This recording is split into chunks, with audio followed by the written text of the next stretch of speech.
Come on in, folks. Pick a seat. Going to kick off in just a second.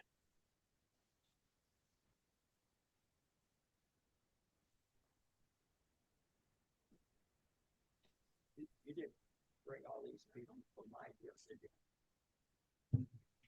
I don't know. They sure aren't coming to look at me.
All right, Mr. Gillespie, looks like it's 3 o'clock if you're ready to get started. Good afternoon, everyone, and welcome to the City of Boise Hearing Examiner public hearing. A few things first to start out with for this afternoon's proceedings. First off, everyone from the public entering the hearing virtually via Zoom has been automatically muted and cannot speak. As the item you're interested in comes up for discussion, you'll be called upon and unmuted. There is a chat function in Zoom. This is not a part of the record and should be only used if technical difficulties arise. So our procedures for the public hearings this afternoon begin with a presentation from the planning team. Then we'll go to the appellant and our applicant, and then a representative from the Registered Neighborhood Association. This will be followed by questions from the hearing examiner. After that, we'll proceed to public testimony, starting with those that are in person, then those who sign up on the sign-up sheet in advance, and then anyone who raises their hand virtually. If you are attending through your telephone virtually, you can type in *9 to raise your hand. When you do come up to speak, each speaker should state their name and address for the record, and then each member of the public is allowed up to 3 minutes for testimony. We are strict with this time as it is limited in code. Finally, the applicant and our appellant is allowed time for rebuttal, after which the hearing will be closed and the hearing examiner will deliberate and render a decision. And so with that, looking at tonight's agenda, we have the minutes from last month. And then the first item on new business is a request for reconsideration by the White Leisure Development Company. This is a variance that we heard last month at 8209 West Fairview Avenue. A reminder that this is not an actual public hearing. This is just a decision to be made on if there is new information that would start a public hearing for next month. We do have a small presentation if you'd like from city staff, but everything is included in your packet as well. Moving on, item number 1 is a variance from Rodney Evans and Partners at 4814 West Roberts Road. The city is recommending approval and the applicant is in agreement, so we can try for consent on that item. Item number 2 is a variance from Centurion Engineers at 12371 West Goldenrod Avenue. The city is recommending denial, and we do have folks signed up for that one, so we'll hear that. Item number 3 is a variance at 3250 North Shamrock Avenue from Shane Stairs. Staff is recommending denial, so we will hear that as well. And then finally, item number 4 is an appeal of an administrative approval for a design review application at 500 West Washington Street. And we will be hearing that as well. And that should do it for the agenda. Over to you. All right, thank you. First of all, good afternoon. Thank you for coming. I'm an independent decision maker hired by the city of Boise and approved by city council. I make decisions on variances and administrative appeals. Any request to reconsider these decisions must be formally requested in writing pursuant to city code. This afternoon, we will utilize a consent agenda. That means if the applicant agrees with the staff report and if there is no public opposition, the item will be placed on the consent agenda. All items that are placed on the consent agenda are approved with one decision. I don't really make motions to myself without further public comment. For items not on the consent agenda, which tonight so far is A, 2, 3, and 4, we will hold a full public hearing in the order and form just outlined by city staff. So the rough order is the city will make a presentation, then the applicant or appellant. Then I'll ask if there's a registered neighborhood association person. They can come up and talk about the application. Then we'll go to public testimony, or excuse me, then I'll ask questions of the city staff or the applicant or the neighborhood association. Then we go to public testimony. We hear from each of you. You get 3 minutes. That's a number found in city code, so I don't have a lot of leeway on that.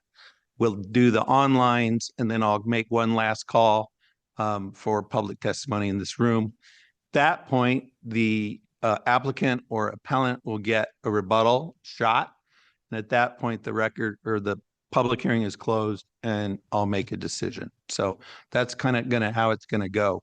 If you testify, there will be a timer right there that's running, and you can kind of see how close to the 3-minute line you're getting.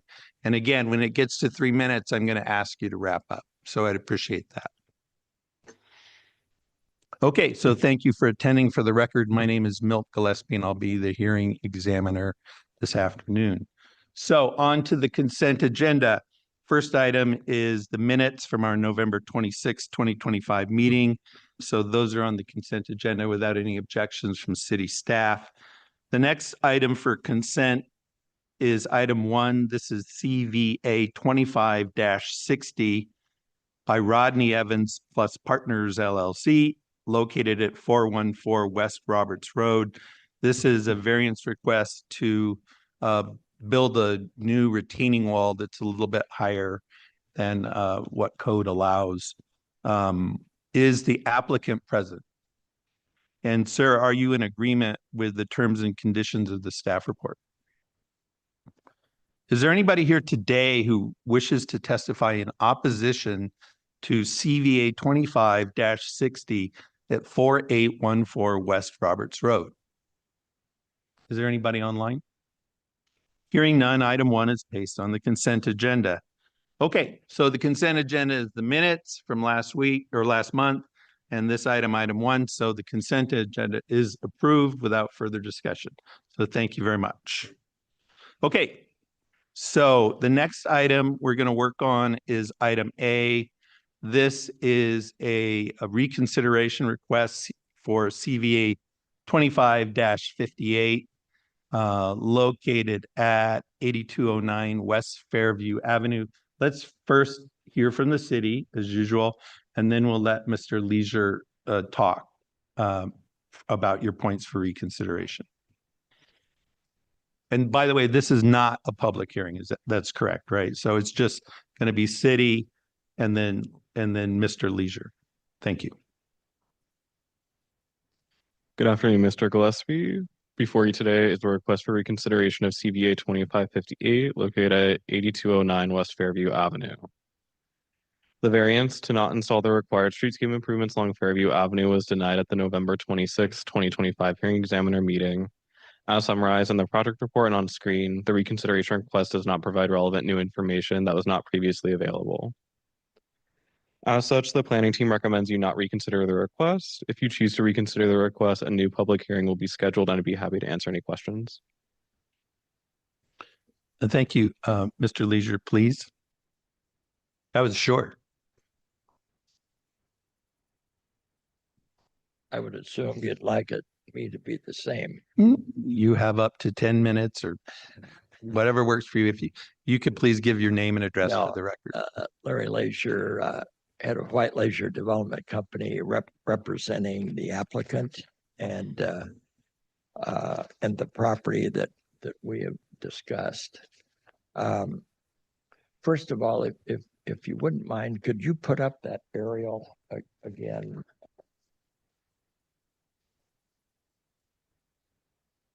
Yeah, that's great. That's great.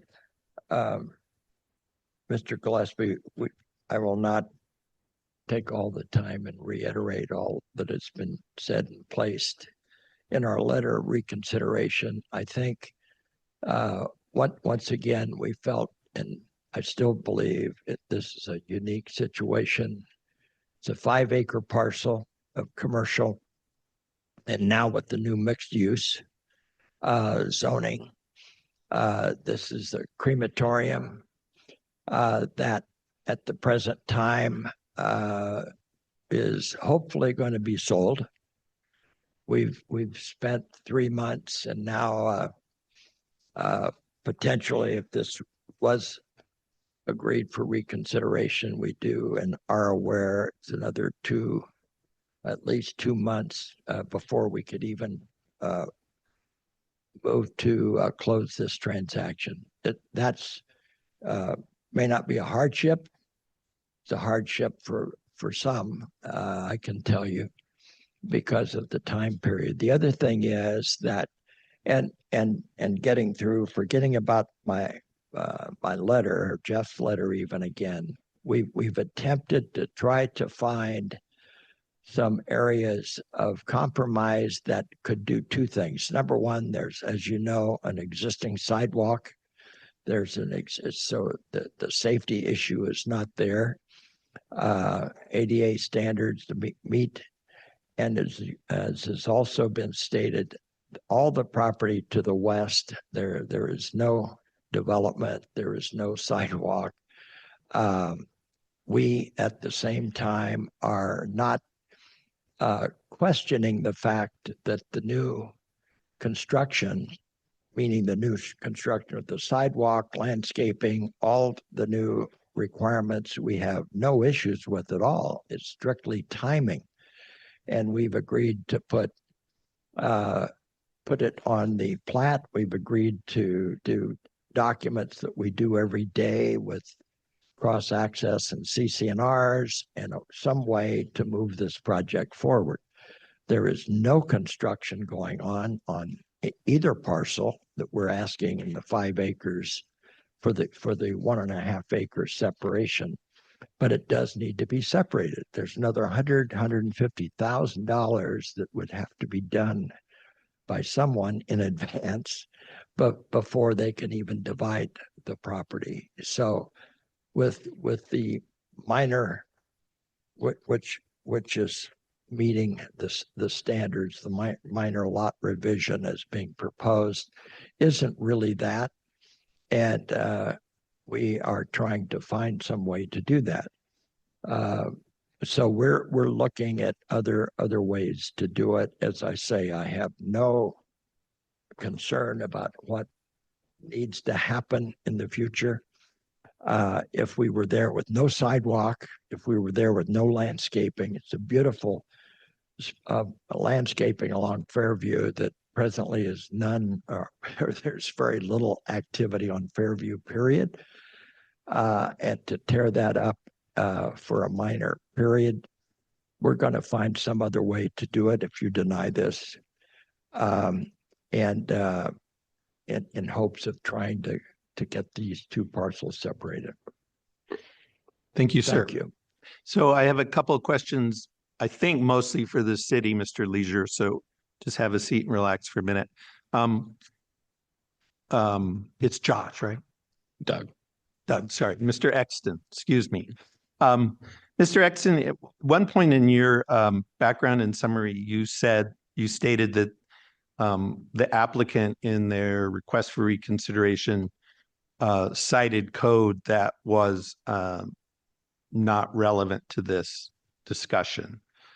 Could you elaborate on that and show me in their letter what section, was that section where they quoted section 8 in their letter, which is on, I think, the 4th or 5th page? Is that what you're referring to? Yeah, I don't have the letter in front of me, Mr. Gillespie, right now, but from what I can remember, in their letter, they reference the streetscape improvements within the mixed-use zone being triggered by development, and also claims that the streetscape standards that are currently there, or the streetscape improvements that are currently there, are considered a legal non-conforming site feature. And while, yes, the existing streetscape is not what code would require upon new development, the minor land division standards still supersede that. So that's the kind of the general misapplication that was proposed for the code. Okay, thank you. And then later, I think, let me see if I can summarize what I think the city's position is, and then you can comment or agree or disagree. So basically, the city, we all acknowledge this is currently a non-conforming use, a legally non-conforming use. And I think the city's position is that the sidewalk portion isn't the legally non-conforming part, it's the use. And that because of the minor land division, they have an opportunity to bring that sidewalk up to standards, and that standard isn't somehow protected by the non-conforming use provisions of the code. Mr. Gillespie, that is correct. Okay, I just want to make sure I understand that.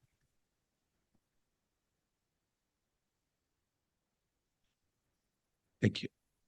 So, like, there's no public testimony, right? So just, okay. So, Mr. Leisure, unfortunately, I'm going to deny your request for reconsideration. I agree with the city's response. I actually have at various points in my career studied the legally non-conforming use section, and it's not intended to protect things like sidewalks and streetscapes from revision when we do a minor land division. What it's intended to do is protect the basic use and the buildings and the stuff associated with that use. In this case, a crematorium in the graveyard or grave sites, excuse me. It's not intended to sort of freeze the whole development until such time as, you know, the use changes. So that seemed to be a dominant part of your arguments. It was certainly there in, I think, points 1 and 2. With respect to the redundancy argument, this is point 3 in your letter.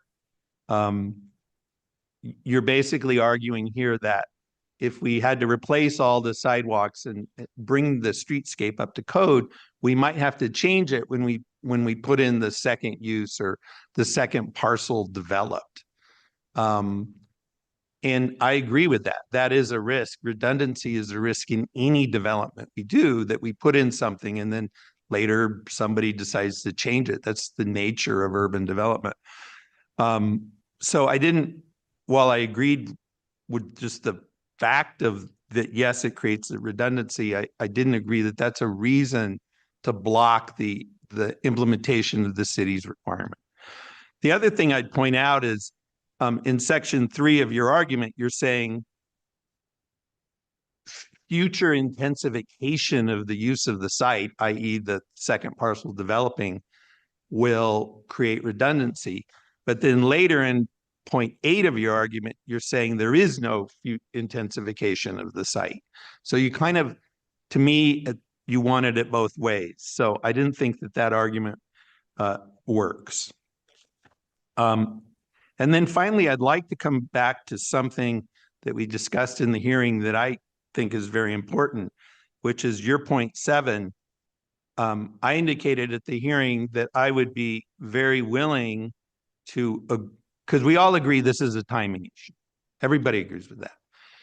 I'd be willing to work on the timing issue and defer implementation, if, as you will, of the sidewalk requirement, presuming that you and the city could come to some sort of understanding. I still believe that.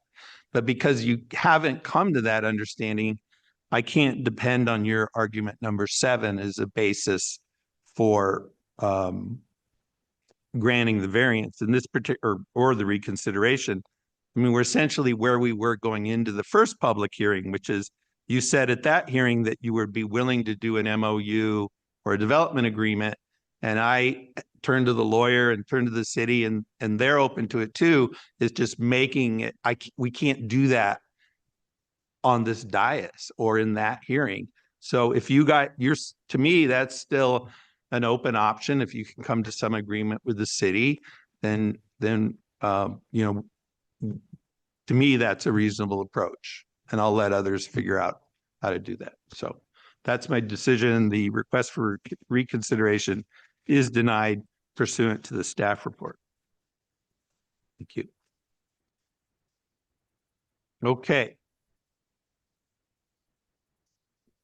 On to number 2. So hope I get this one right. Oh, good. I got it. Okay, number 2, this is CVA 0056, and we're going to hear from Miss Lyle.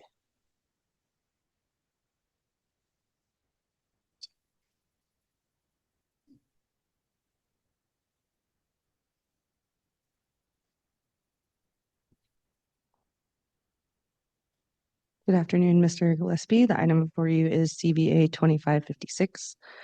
This is a variance to deviate from the streetscape standards and access and connectivity requirements on 8.91 acres in an R1B zone located at 12371 Goldenrod Avenue. There is an extensive history associated with the subject property. In December of 2021, this property and the property immediately to the west had preliminary plats approved under the Legacy Zoning Code. However, these expired prior to the submittal of a final plat. The current zoning code went into effect in December of 2023, and the applicant resubmitted a new plat in January of 2024. The current zoning code requires 10-foot wide detached sidewalks along collector roadways. However, the applicant proposed a 5-foot wide meandering sidewalk. In March of 2024, the Planning and Zoning Commission recommended that the applicant install a 10-foot meandering sidewalk in order to retain as many existing trees as possible. In May of 2024, the City Council modified this condition as shown on the screen to allow the 10-foot sidewalk to meander and to reduce the width to 5 feet when necessary in order to retain trees. However, this condition did not meet ACHD standards, and the construction drawings were not approved with this design. It should be noted that ACHD has plans to install a 5-foot attached sidewalk along Goldenrod Avenue. However, these were designed and developed prior to the adoption of the current zoning code, and ACHD has indicated that they are supportive of the 10-foot sidewalk and can tie the planned improvements into the code required sidewalk. Additionally, the 10-foot sidewalk has been installed directly west of the Taffy Down subdivision. As proposed, the applicant wishes to install 7-foot wide attached sidewalk in order to retain 3 trees. While there's some existing attached sidewalk to the west, all of this was installed under the Legacy Zoning Code.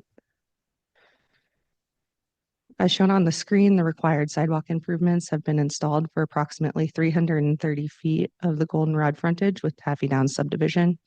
And the Garner-Fide subdivision has approximately 520 feet of street frontage along Goldenrod Avenue. The entire Goldenrod street frontage is approximately 2,600 feet, and the installation of the required 10-foot sidewalk would amount to approximately 850 feet of a continuous and consistent streetscape, which is about 1/3 of the length of the street. The applicant contends that there is a hardship with the site and that the required 10-foot sidewalk would require the removal of 6 trees. However, the proposed 7-foot attached sidewalk would still require the removal of 3 trees. The proposal does not meet any of the requirements for a variance request. There is no hardship with the property, as the removal of trees alone does not constitute a hardship, and the applicant would still be removing 3 trees with the proposed attached sidewalk. Granting the variance would be in conflict with the public interest as detached sidewalk provides a safe pedestrian environment and the required sidewalk would provide approximately 850 feet of consistent and code compliant streetscape. All redevelopment is required to comply with streetscape and access and connectivity standards, and the existence of trees is not unique to the subject property. Additionally, any trees removed would be mitigated for on site. While public comment was submitted in support of the attached sidewalk, the variance request must still meet all findings. As previously stated, there's no hardship with the property itself. Detached sidewalks are in the best public interest, and granting the variance would allow a special privilege to the subject property. In conclusion, the planning team recommends denial, and I'm happy to answer any questions. Thank you, Ms. Lyle. Can we please hear from the applicant? And if you could just state your name and address for the record, I'd be so grateful. My name is Alex McDonald. My address is 2455 South Kindful, here in Boise. I'm sorry, what was your last name again? McDonald, McDonald. like the farm. Got it. Mr. McDonald, welcome. I'm assisting the applicant, the homeowner. Okay, So My name is Eric Garner. I live at 12371 West Goldenrod Avenue. Mr. Garner, do you think 10 minutes would be enough or do you want 15? Okay, we'll set the timer at 10 and see where we go. Okay. Please. perfect. Mr. Gillespie, thank you for your consideration here today. What we'd like to first do is just show a couple of the images. It kind of helps provide context of the situation in the site. As you saw some of the narrative, we kind of, worked with the city because all of us want to preserve these mature trees. So, Sure. Yes, it's true. We're hopeful that with a meandering sidewalk that could be reduced in width would be able to preserve as many trees as we could. However, post that city council meeting, ACHD did deny our construction drawings because they do not allow sidewalks of varying width. So here's how we got here today. So this first image is just looking kind of to the entrance there. You can kind of see some of the trees. We want to respect your time, but we do want to just kind of flip through a couple that we've provided. Yep. Oh, thank you.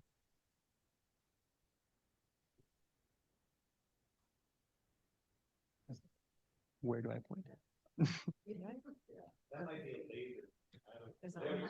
All right, thank you.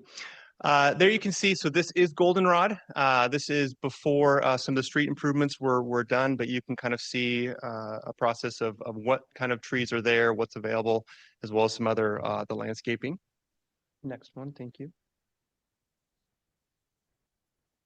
So this is what we're preserving. We're preserving these very mature trees. Most of them are over 30 years old. Many of the residents in this neighborhood love to walk by these trees, especially seasonally. And so you can kind of see the context of what we're trying to save here. Keep going.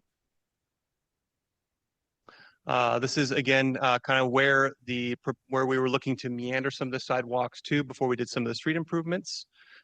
This is all the context for over the last year. You can see the mature landscaping there as well. Next one, thank you. Next one. Next one, please. Thank you. Next one. Here you can obviously we've got the curb and gutter in. We're waiting to work with the city ACHD to figure out what the solution would be. So this provides a little context of what a 7-foot attached sidewalk would look like. Said the 7-foot attached is per ACHD guidelines, that they are in agreement with that. But if you start working and you start doing a landscape buffer detached at 10-foot wide, you can start seeing some of the trees will be impacted. Next one, please. Another view of those mature trees that we're trying to keep. Next one, please. Okay, so that is a view looking from west to east. As staff mentioned, the 10-foot sidewalk on the adjacent subdivision has been installed, and you'll be able to see some of the impact there on some of the larger trees. It is important to note that the adjacent subdivision did not have any landscaping or any trees out front. Next one, please. And I think this one is kind of gives the best example of what is going to be impacted. And so I think that might be the last one. I'm not sure. Yeah, perfect. So real quick, just a couple points that we'd like you to consider, and then I'll turn it over to Mr. Gardner. That we do feel that there is the undue hardship is because we're removing healthy trees. Again, they're over 30 years old. Yes, even a attached 7-foot sidewalk would reduce three trees, but those are not the largest trees. The most largest trees that we saw from the pictures are going to be the pines, the maples, some of the other ones that are larger in nature. The smaller ones we would be happy to replace. Point number 2 on the approval criteria, it's not in the conflict with the public interest. Part of your packet, I hope it's been provided to you, is over 30 statements from neighbors in support of this, as well as all of our community meetings. Point number 3, we'd like you to consider is, this is important for the tree canopy of Boise. We want to preserve a city of trees. And so this is an aspect we'd like you to consider as we move forward. And then point number 4, no material impacts. We do believe that there is going to be an impact on the neighborhood, on the consistency of the neighborhood with the surrounding vegetation that'll continue to grow. As we saw from a lot of the public input, they love walking by this property specifically to see the colors in the trees. So with that, I'll turn over to Mr. Gardner. Thank you, Alex. Thank you, Mr. Gillespie, for this time. The negative impact to us as the homeowners who live there is 34 years of loving, tender care and planting and watching these trees grow and being a wonderful place to raise children. And our neighbors enjoy it as well, as indicated by the papers that we hope you've received. As far as the additional pedestrian safety that a 10-foot detached sidewalk would provide compared to a 7-foot attached is, in my mind, negligible. People walk by this and enjoy it with no sidewalk at current. So a 7-foot sidewalk is a considerable improvement over that. As far as the predictable streetscape, this street already has 5-foot attached, 7-foot attached, now 12-foot separated with a green space, and in the future, a 5-foot attached. There's no consistency there anyway. And making our property a 7-foot attached next to the 5-foot attached is, I think, as consistent as having a 12-foot detached.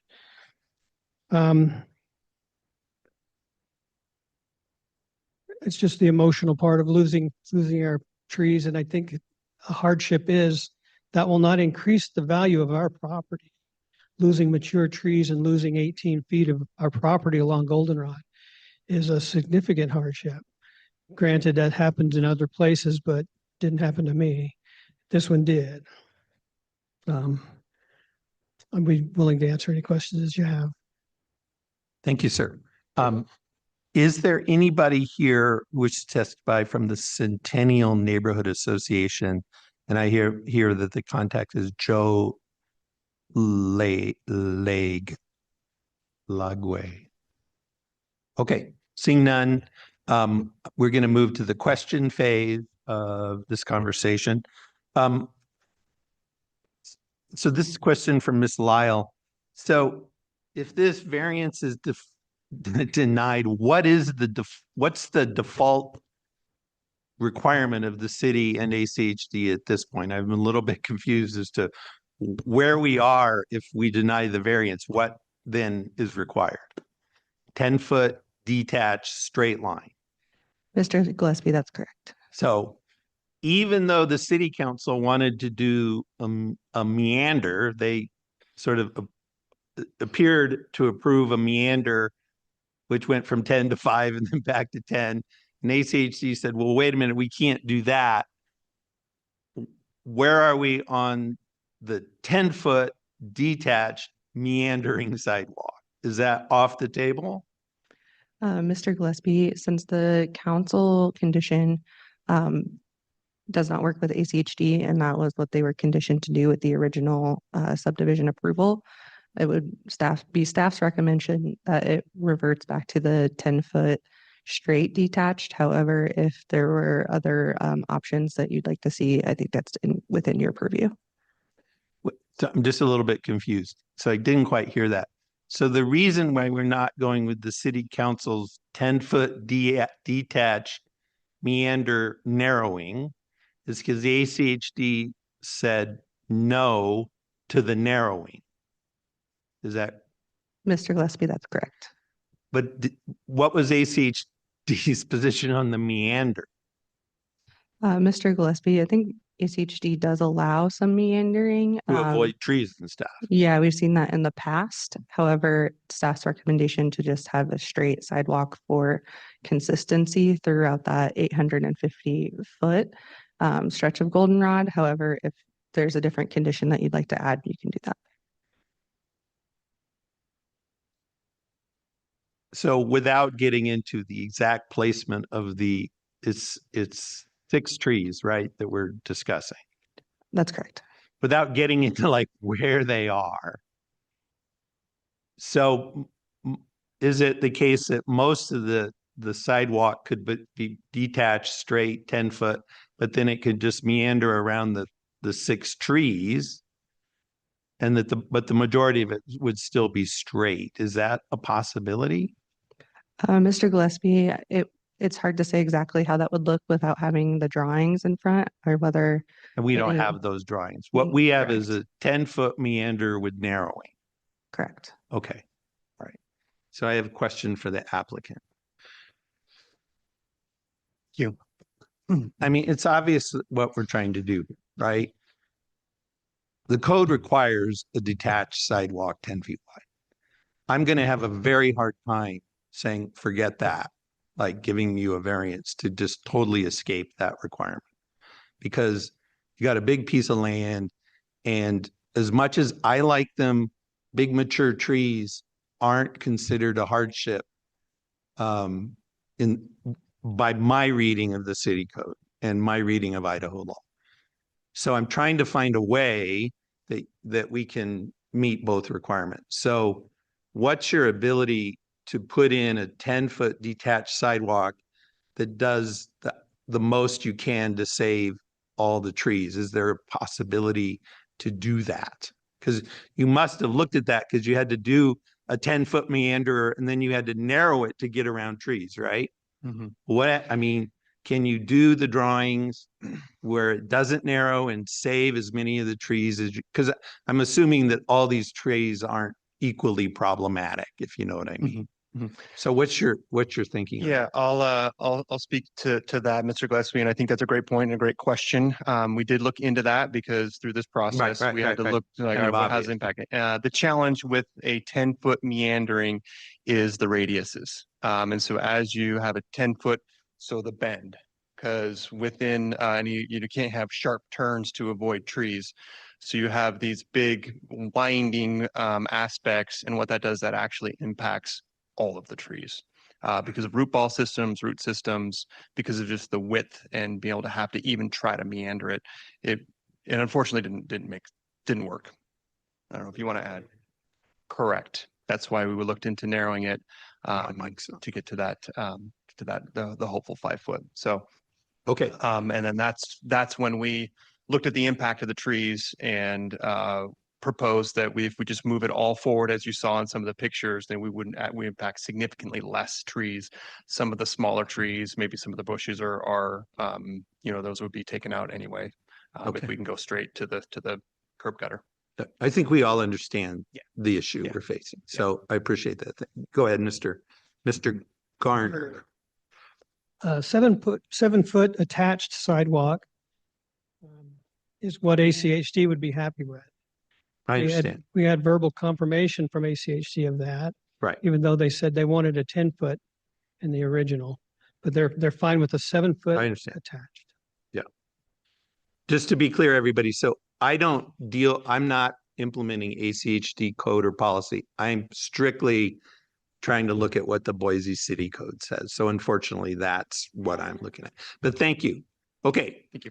With that, that's the only questions I have. So I'm going to turn to the sign up sheet. So this is public hearing. So everybody gets 3 minutes of fame and fortune. We'll do who signed up. I'll go straight down the list. Then we'll do the onlines and then we'll do open mic, which means open to whoever wants to talk. So the first person on this sign up sheet is Miss Savannah Wheeler. Come on down. And then Eric, you've already spoken, so I'm going to skip over you. And then the next person will be Gloria Garner.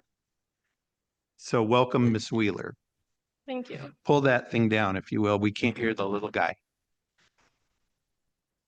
Good afternoon. I'm Savannah Wheeler. I'm the eldest grandchild of Gloria and Eric Garner. And that's Yeah. Jax Wheeler. He's the oldest great grandchild. I appreciate that the city is investing in a walkway. I love going on walks, especially with my husband and son.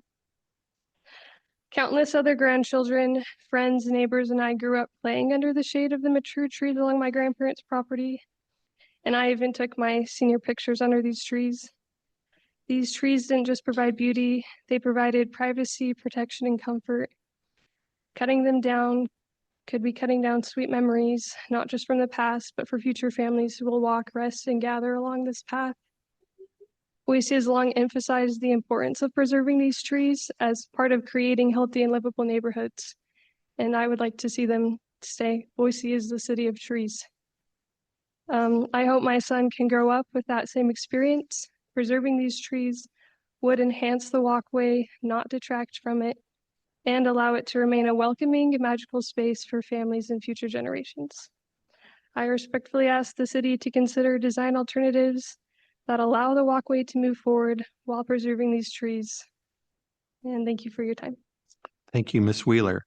Next person on the sign up sheet is Gloria Garner, followed by Kathleen Greenstreet. Mr. Gillespie, did we get the address of the last speaker? Just for the record. Oh, I'm sorry, Savannah, or Miss Wheeler. Savannah Wheeler, 135 North Plummer Road, Star, Idaho. That's correct. Miss Garner. Hello, I'm Gloria Garner. My address is 12371 West Goldenrod Avenue. Welcome. Thank you. And thank you for everything you're doing. And thank you for all of you who've shown up to show support. And is it okay if I ask a question? I'm kind of wondering what it is that the city's trying to achieve with the 10-foot detached sidewalk. I'm not sure what they're trying to achieve, because beauty seems to me to be what Boise wants. And I have a couple of sons who moved to Arizona. And if you've ever been to Arizona, you're really glad you live in Boise, because they don't really have trees there. And so we moved there 34 years ago, and it was a pasture with a chain link fence in front of it. And so my kids helped. We planted all those and created this lovely property. And my neighbors call it the park. So I just feel like there's no reason to have to move a sidewalk clear into the middle of our yard when that road isn't a super busy road. People do like to walk, and we've had many people come and say, can we take our picture in front of your trees? Because you saw the picture when they turned so beautiful. And of course, if we have to cut those all down, are we in charge of paying for that? And are we in charge of replanting? I mean, who pays for that? And if we had to replant, we'd be dead before they were that big, which, is kind of sad, because we've worked really hard at that, And I know you have a job. I'm just not sure why Boise decided that has to be a rule on little streets like that, because it's almost as wide as the road. Will you allow me to answer that? Oh, toward yes, the yes, end yes. of Sorry. the Blah, blah, hearing? blah, I'm really grateful. Thanks. Please. Thank you, Mr. Thank you. Gillespie. What are you going to answer? At the end of the hearing. Oh, okay. Well, I'm waiting for an answer. Yeah, I And understand. Thank you. And thank you for what you do. I just feel like trees trees are a good thing and people like to walk in shade. Anyway, thank you for your time. You're welcome. Next up is Kathleen Greenstreet, followed by Lori Brooks.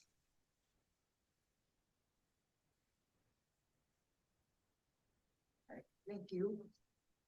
I'm Kathleen Greenstreet. My Nice. address is 950 North Fawn Lane in Boise. I've known the Garners for over 30 years. I've been going to their house for over 30 years, visiting and playing and having a good time. And three things that the Garners absolutely love, and that's their family, each other, and their yard. And not necessarily in that order. I would say that, well, it's a toss-up between their yard and their family. It really is. Fair enough. They have a gorgeous yard. The sidewalk to the west of them that was just installed, it looks good.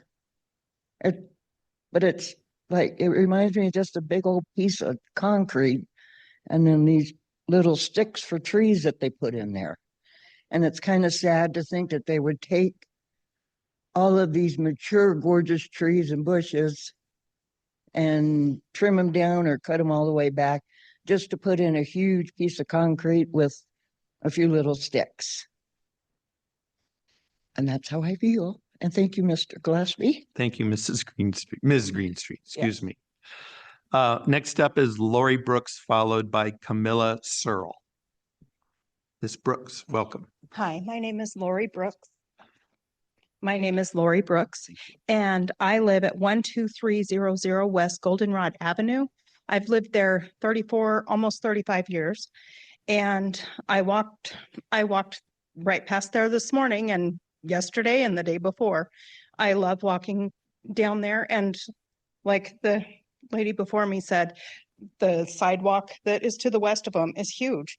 It's like a road, and that's takes away the charm. I would rather have the trees than the concrete. I mean, the trees are beautiful. They provide wildlife, they provide shade. They're just, you can't replace that age of trees and the charm, and that's just what we have and what we love. And I hope we don't have to lose the trees. I mean, I would much rather have trees than concrete.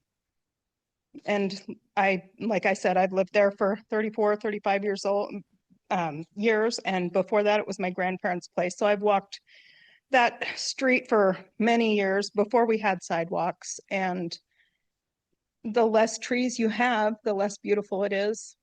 And yeah, I don't think the concrete is, for me, it isn't the improvement over the trees. So anyway, thank you for your consideration. Thank you, Ms. Brooks. Last person on the sign-up sheet is Camilla Searle. Ms. Searle. Hello, Mr. Gillespie. I am Camilla Searle. I live at 9665 Golden Willow Street in Middleton. I am the oldest child of the Garners, and they've raised us at that home since I was in 6th grade, and it has become just a beautiful place to be in and a wonderful place to gather. And they haven't mentioned, but that little area of their yard is called the Forest, and she's built a castle there that's taken almost as long as a real castle to build. It's a lot of neighbors and friends who've volunteered to come and help, and there's a beautiful path along the other side of that, those trees that are along the road. And anyway, it's a sanctuary. It's beautiful. And like Mrs. Brooks said, that putting concrete in, I don't think that's the most important thing. People who are going to be walking up and down those streets, I mean, Boise is the city of trees. I would hope that Boise would consider saving the trees versus a few feet of sidewalk would be more important than making that 10-foot limit or regulation. And I would love to be able to continue to enjoy that. And I'm starting to have my own grandchildren, and I would love to be able to continue that legacy of walking through the forest with them. And I thank you for your consideration. Thank you. Okay, Kevin, anybody online? Mr. Gillespie, I don't see any hands going up online, so I think we're Okay, good. we'll come back, check one last time. Is there anybody else here this afternoon who'd like to testify on this issue? Is there anybody online? Still no one. Okay, so with that, the public portion is closed and now we move to the rebuttal. So Mr. Garner and Mr. McDonald, you have up to 5 minutes to basically close your arguments or rebut whatever you'd like. Or you can say, we're good. You can do whatever you want.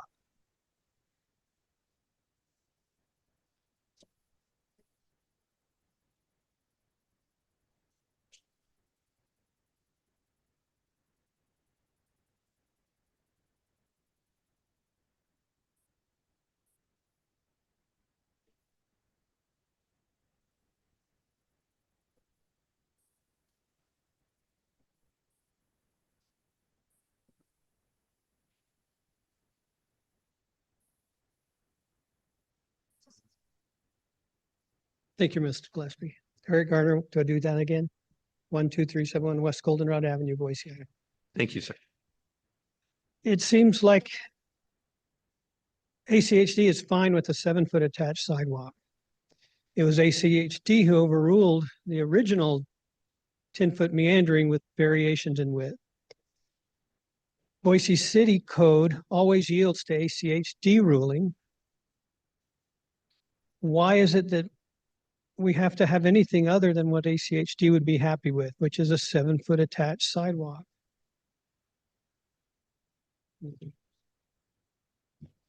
Is it? Okay, right. Thank you very much. Okay, with that, the hearing is closed and the matter is before me.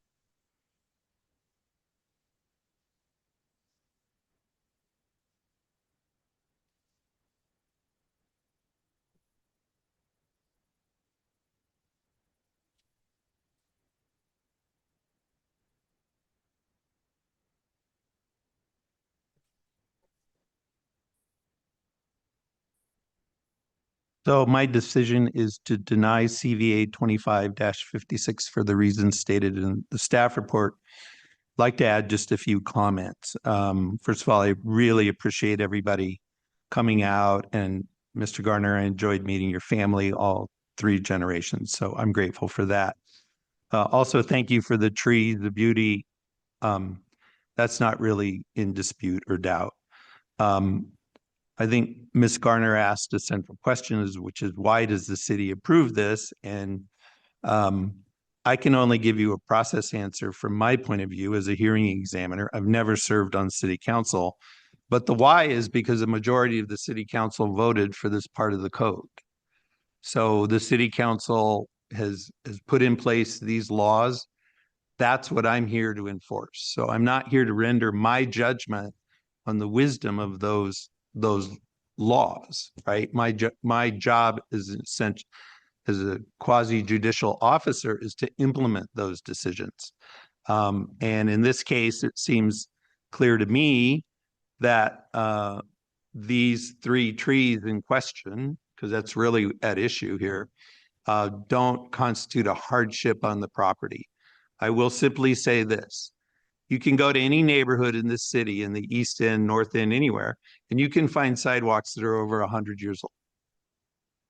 And those are going to continue to age, get fixed, and replaced. But the point is, sidewalks are forever.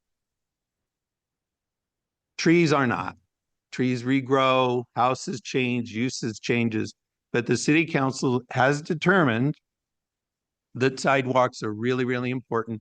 And that's why they've written the cityscape, or excuse me, streetscape plan the way they have. So I offer that to you as kind of an explanation of how I think about it and how I think about my job. And I'm grateful for your participation. So thank you for that. All right. So we're going to take a quick break before we go on to item 3. Are you okay with that, Mr. Kevin? So we're going to take a quick 5-minute break.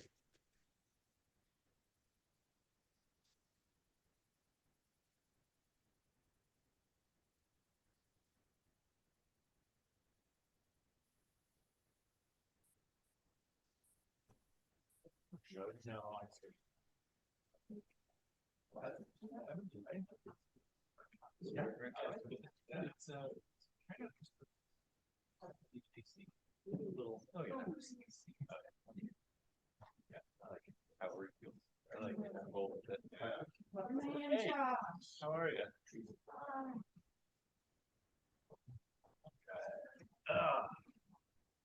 I understand you spoke to Caitlin. Yes. Okay. It's two-way.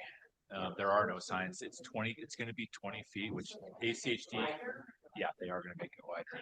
They were required to dedicate, in the ACHD report, they were required to dedicate up to 10 feet from center line, so it'll be 20, it'll be two-way.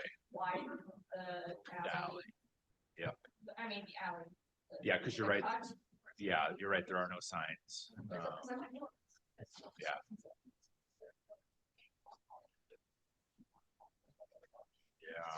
Yeah. So, and I'll make sure and clarify that. In my presentation too.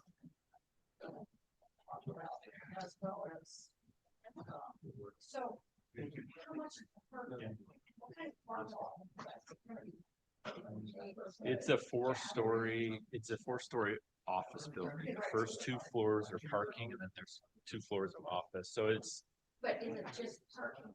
for that building. Yes, only that building. Yeah.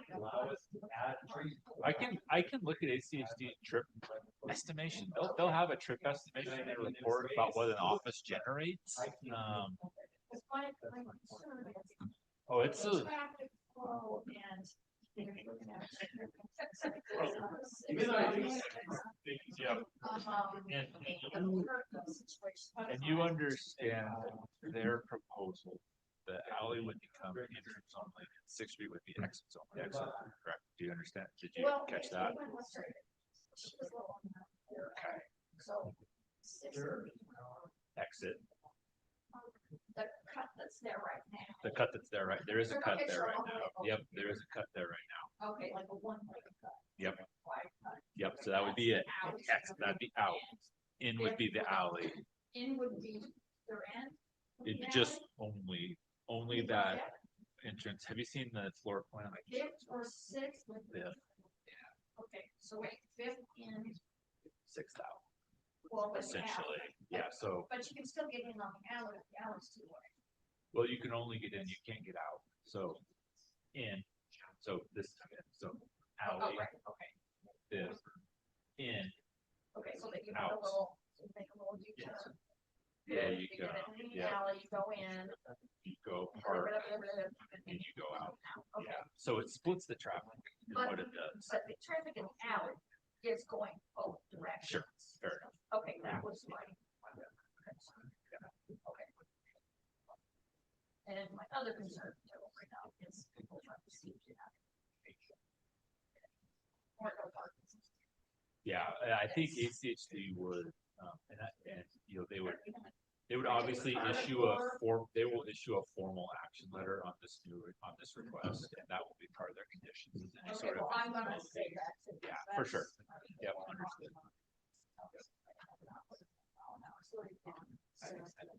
Mm.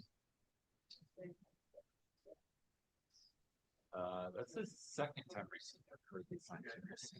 There was an issue downtown too. Yeah. Oh, not a speed limit sign, sorry, an alley sign. Right over here with growing distance from City Hall, that alley behind that block right here across Main Street is supposed to be pointed that way. And there is no sign. All right, folks, we're gonna bring this meeting back to order. Kevin, if I recall, we're on number 3. So Doug, are you ready? Okay, so the next item is item 3. This is CVA 25-59, variance at 3250 North Shamrock Avenue. And Doug is going to kick us off. Good afternoon, Mr. Gillespie. Before you today is CVA 2559, located on 2 properties at the intersection of Shamrock Avenue and Ustick Road on 1.27 acres in the R1C zone. The variance request is to maintain the existing streetscape improvements on site and not install the required 10-foot detached sidewalk on both street frontages.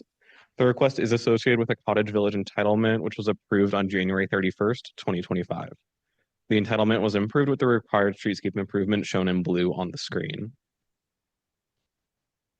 The two hardships provided by the applicant do not constitute hardships to grant a variance. Financial costs of development are not considered hardships with the site, and there are no design constraints as the project was already approved with the required streetscapes. As summarized in the project report, the Shraver Lateral Water Users Association commented in opposition to the project. The comment does not provide substantial evidence as to if the lateral cannot be relocated, just that the association does not have enough information. Furthermore, relocating laterals is common throughout the city of Boise, and the submitted documents show a relocated location for the lateral shown in yellow on screen. Lastly, ACHD requires the lateral to be relocated as part of their agency comment associated with the design review case, which is a requirement of a separate jurisdiction outside of the city of Boise's requirements. In conclusion, the planning team recommends denial of the variance request for all the reasons in the project report, along with the fact that the proposed Cottage Village development would provide approximately 300 linear feet along Usick Road in a primarily residential area. And I'd be happy to stand for any questions. Thank you, Mr. Exton. Is the applicant ready? Good afternoon. Good. Please give your name and address for the record. Shane Stairs, 17895 Fargo Road. Got it. Thank you, Mr. Stairs. You have up to 10 minutes, and if we get to 10 and you're feeling a little stretched, we'll give you more. We had came up with this development to provide housing in the area. The design came together with the idea of the 10-foot sidewalks to meet the city's requirements. As we've progressed forward in that, there is some substantial cost involved in moving that irrigation pipe. It is not as simple as just moving it over. In addition to my client losing some land just to do that and add these 10-foot sidewalks. We came to the Shraver Lateral, who has adamantly refused to allow us to move that pipe. So now we're in a situation where we can't move the pipe we can't add the sidewalks without moving the pipe, and we can't move the pipe. So I'd love to come up with an idea of how we can come around that. But as of right now, we are kind of stuck.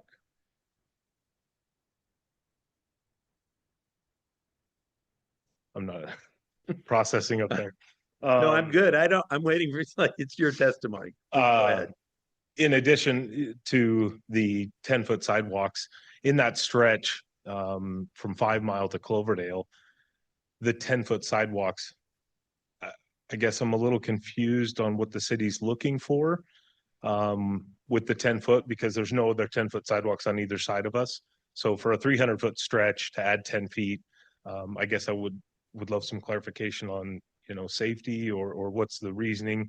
When we did the expansion of Ustick Road about 10 years ago, they added a 8-foot landscape buffer and then the sidewalk. So now we have an 8-foot landscape buffer and a 10-foot sidewalk in addition. So we're 18 feet off before we can even start development. And again, just kind of some clarification how that benefits the walking path. I'm a little lost on that too. But yeah, we do have the homeowner also here, and a representative from Shraver Lateral is here. I don't know if they were able to sign in time. Okay. Okay. Thank you. Is there a representative here from the West Valley Neighborhood Association? The contact I have is Mr. Jonathan Melby. No? Okay, so it's time for question and answers. So this is a question for the applicant, and if you would like to call up someone from the lateral, that would be fine, or from Shraver Lateral. So, so it's a. There's no owners of a lateral, the support member, so. Okay, thank you. Could you come and just say that on the record, Jeanette? Just give your name and address for the record. That I'd be grateful, and thank you for doing that. My name is Jeanette Johnson, and my address is 7905 West Colt Drive in Boise, Idaho. And what was could you just repeat? I am a board member on a lateral. No laterals are owned by anyone. They are represented by a board of the people who live on those irrigation laterals, which lateral is a ditch. Right. Okay. Thank you. Clarify. I appreciate that. So I guess my question is to the city.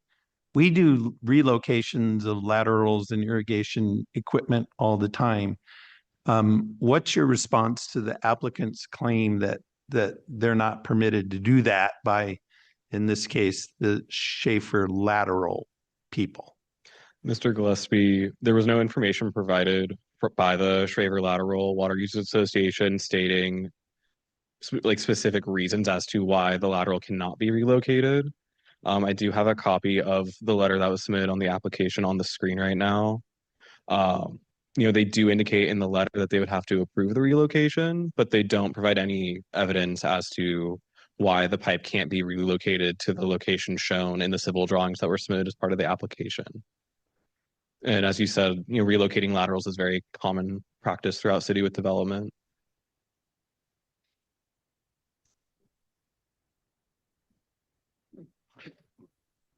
I'm sorry, I can only remember Miss Johnson. Thank you. I was going to call you Miss Jeanette. I apologize. Could you please, would you like to comment on what the city just said? I work with about 700 laterals. On this particular lateral, there is a license agreement with the Ada County Highway District. And that section of pipe is under a license agreement with Ada County Highway District. And when the Ustick Road was developed, widened, they put in the pipe, and it was actually put in where it is currently, which was actually where the pipe was before Ustick Road was widened. So it's in the same location, and it is in the easement of Ada County Highway District. So, and currently they are responsible for it.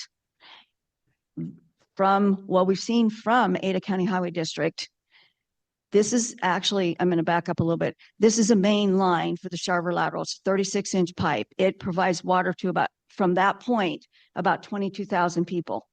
So their proposal to move this pipe and the way they want to move it would first of all move it onto private property, which would mean the approval of whoever that pipe is moved onto. And so when the city of Boise or Ada County or the state or anyone moves pipe, first of all, they have to have permission from the people that they're going to move that pipe onto those properties. So it's just not done, because they want to. They have to always have permission from the person they're moving that pipe onto their property, because that person is now taking full 100% responsibility for all maintenance, all repairs, and everything. So for that pipe, currently that is Ada County Highway District. And this is a main line of a pipe, and it's a 36-inch pipe. So, and currently Ada County Highway District is responsible for that pipe for the whole thing all the way down Ustick. Great. Thank you. So Mr. Exton, why do we have to move the lateral? Because it can't be underneath the sidewalk? Mr. Gillespie, that is correct. I have on the screen ACHG comments from the design review case that was referenced. And in their conditions of approval, not only do they call out the specific streetscape improvements that we're looking for as well, they also have the standard condition F1 that requires all irrigation facilities to be located outside of the right-of-way and outside of ACHG easements, with the additional dedication of right-of-way or the easement for Ustick Road and Shamrock Street, that would still put it within ACHG right-of-way. So ACHG standard condition is what's mostly triggering the lateral relocation. May I reply to that? Yes, Ms. Because that is actually not true. I'm sorry, but they are located underneath the sidewalks in a lot of areas, and they're currently put under sidewalks in a lot of areas. I've done this for 45 years and I'm fifth generation Idahoan. This has been my family's job. They are currently located under sidewalks, and it would not be in the Ada County Highway District right away if they move the pipe. It would be on private property is the reason that they want to move it. And so this is the reason that they want to move this, so that they would not be responsible for it. They is, Ada County Highway District, yes. By moving the pipe, it would mean. Right, I Ada understand. County No, I Highway understand. District Would be, they want to, their proposal yeah. is to move it onto the homes properties. correct. So, I got it. yeah. So just to be clear, this whole debate is being, well, let me rephrase. Is it the case that this debate is being triggered by ACHD and not the city?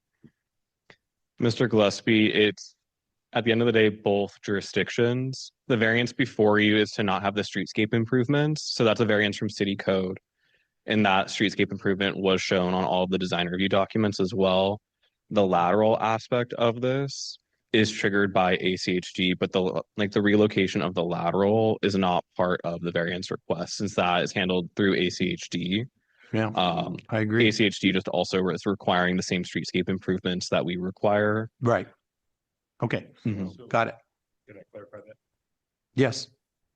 We may not agree with the 10-foot sidewalks, but we're not saying we won't put them in. We can't move that pipe onto personal property. So how are we supposed to accommodate the city's requirement of 10 foot when the pipe can't be moved to that location? So does that make some more sense? How would the city respond to that? City would have. Wait. Mr. Gillespie, One I at a believe- time. Or the record will be like salad. Mr. Gillespie, I believe that would be a conversation to have with the highway district directly, not with the city of Boise. Correct. That's what I think so too. All right. Thank you very much. Thank you. Or to clarify this, the city. Yep. Hold on just a second, Ms. Johnson. You'll get your shot. So I'm just going to put you on the applicant team, if you're okay. So when you get 5 minutes of rebuttal, Ms. Johnson, you can get some portion of that 5 minutes to deliver your last shots. Okay. So is there anybody here? So I don't have a sign up sheet for item 3. Is there anyone here in the room now who wants to testify on this issue? Sir, please give your name and address for the record. My name is Paul Stevens. I live at, there we go. My name is Paul Stevens. I live at 3646 East Mardia, but I own the property right immediately east of the development by John and Julie. And my development, which I am trying to do 11 townhomes, I'm essentially in the same boat where I am facing this exact same situation. And it's a massive headache from a financial standpoint to add on that sidewalk. And it's not just John and Julie's section, it's my section too. Yeah. It's the whole section all up and down. And I am requesting a variance on this, and I'll be back here in March doing the exact same thing. We should basically have that hearing then. Do you have any comments on this here? Yes, allow for the variance. Okay, thank you, sir. I appreciate that. Is there anyone else here who'd like to testify tonight on this issue? Is there anybody online? All right, so, go ahead, please. And please just give your name and address for the record. Pull that mic down just a hair. There you go. Mr. Gillespie, I'm Julie Huerta. My husband, John, is in attendance as well. We live at 3278 North Shamrock Avenue. We own the property at 3250 North Shamrock. We also own 11436 West Ustick Road, which is the properties in question. And when we started this project a year ago, we started with great ambition. The city loved it. We had all the intentions in the world, small little homes. It's just financially encumbrant. And if the irrigation district is going to permanently deny us moving that pipe, we're not in opposition of moving the sidewalk. We'll give you a 10-foot sidewalk. But if they say you can't move that pipe, and we can't complete our project, which is it's the goal for our family. That's the legacy for our kids. That's what we're leaving them. So if we can't move the pipe and these companies can't agree, we're deadlocked. I understand. Thank you for your time. Thank you. Is there anyone else who'd like to testify here tonight? Online? Can I say one more thing? Nope. Sorry. So now is time for rebuttal. So the two parties that can talk in rebuttal can talk for 5 minutes total. And it's Mr. Stairs and Ms. Johnson. So please, if you have anything to say about anything, you have 5 minutes. Again, our goal when we started this development was to create some housing and kind of a neat concept for John and Julie and their family to move forward.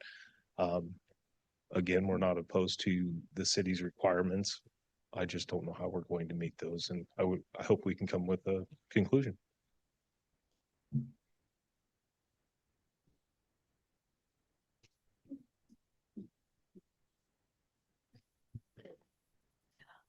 Part of this could be resolved if whoever wanted to be responsible for the pipe between the city and Ada County Highway District, it could be resolved.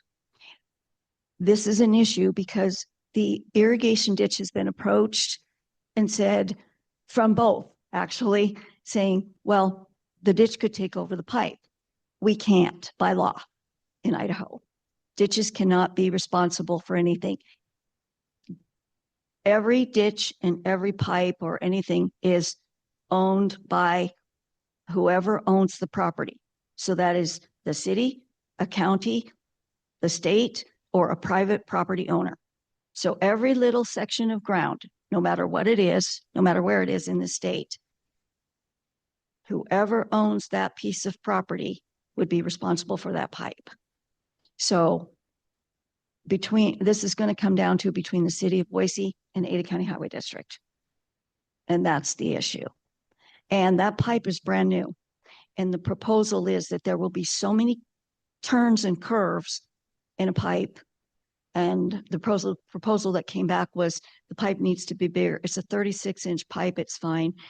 And I don't think they got in touch with an engineer when they said that, because there's the engineering issues of, a 1 block section that is, a totally different size pipe than the other almost 8 miles of pipe that are all the same size. These are the kinds of things that have not been brought forward. And so, getting this information and putting it together. And part of it is the city of Boise and Ada County Highway District talking, because we've been talked to and said no for that very reason. Thank you. So, thank you. All right. With that, the hearing is closed. The matter is before me for decision.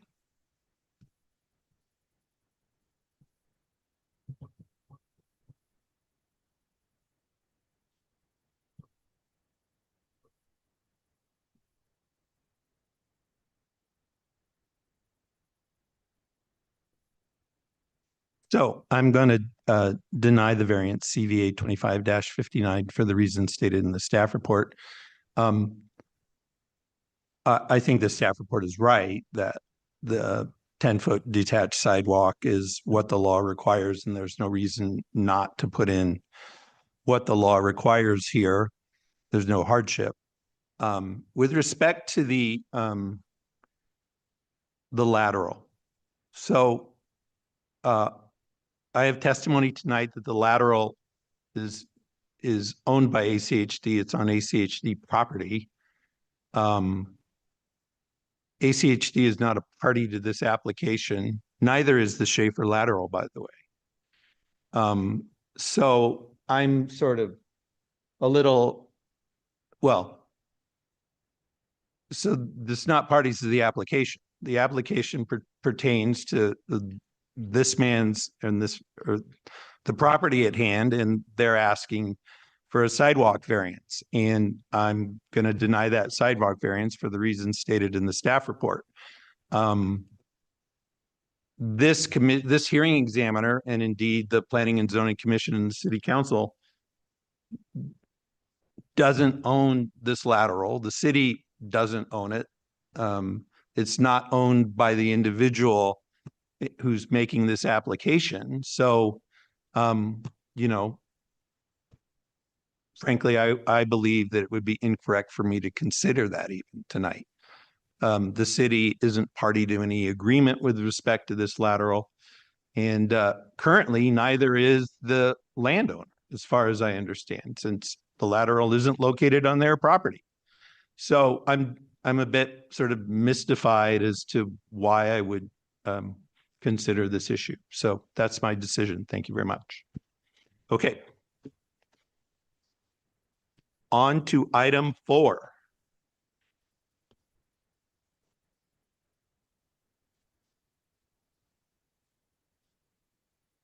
So this is an appeal of an administrative approval of associated with DRH 25-372. So this is a modification of the vehicular circulation and the building colors on a proposed building at, I think, 500 West Washington. And speaking to us tonight to kick us off will be Mr. Wilson. Yes. Welcome. Thank you, Mr. Gillespie. As you mentioned, this is an appeal of administrative modification to a design review commission decision to construct a 4-story office building with 2 levels of structured parking. The site is located at 500 West Washington Street, which is on the north side of Washington, between 5th and 6th Streets. And the property is zoned MX3. At the August 13th, 2025 design review hearing, the applicant received approval to construct the 4-story office building with the first floor garage plan shown on the screen here. The plan included a exit and entry from the garage onto the alley.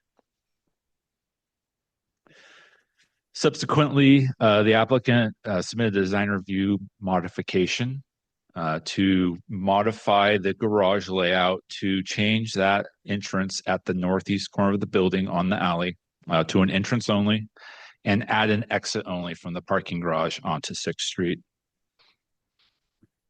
Additionally, in that modification, they did include a request to change the building color from the white or off-white on the right-hand side of the screen that was approved with the item at the Design Review Commission hearing, and revert to the proposed gray structure seen on the left-hand side of the screen. The applicant had originally requested the gray color for the building, but had changed it during a deferral by the Design Review Commission for a redesign of the building, and they complied with that request and submitted the white building, which was ultimately approved.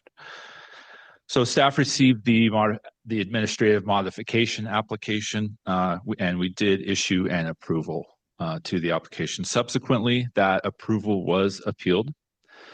The grounds for the appeal are included in the hearing packet and on the screen for you today. Essentially, that approval of the parking garage changes does not meet the criteria and the conditions of approval from the August 13th Design Review Commission meeting, and that the Design Review Commission denied the dark color and stated that the lightened color fits better into the neighborhood. Our response to the appeal grounds are that the commission did state in a condition, and this is included in the staff report, that if access to the garage is taken from 6th Street, that the alley entrance / exit shall be moved away from the corner of the building, is the way that the condition reads. The applicant has not proposed access to the garage from 6th Street. What they have proposed, again, is to split the traffic. So there would be entrance only from the alley, exit only onto 6th Street. That will do a couple of things. That will reduce the traffic using the alley associated with this building by 50%, and it will prevent those those turning conflicts at that northeast corner of the building on the alley. So that's their proposal for the parking. And again, they have proposed to move back to the white color. Our response is that the design review standards nor the zoning code restrict color, mention color, promote certain colors over others. Staff does not use color to evaluate proposals for compatibility with adjacent residences. And I think it's worth pointing out that if the applicant agreed and constructed this building gray, they could come to the city with what is called a type 1 application to repaint the building white. That application would not be transmitted to neighbors, would not receive a public hearing, and would be issued administratively. So it's essentially one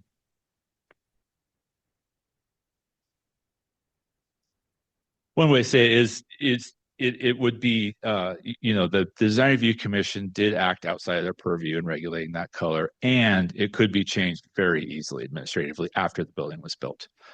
Because of those reasons, we find that the modification complied with city code, it complied with the conditions of approval attached to the design review application, and we would recommend denial of the appeal.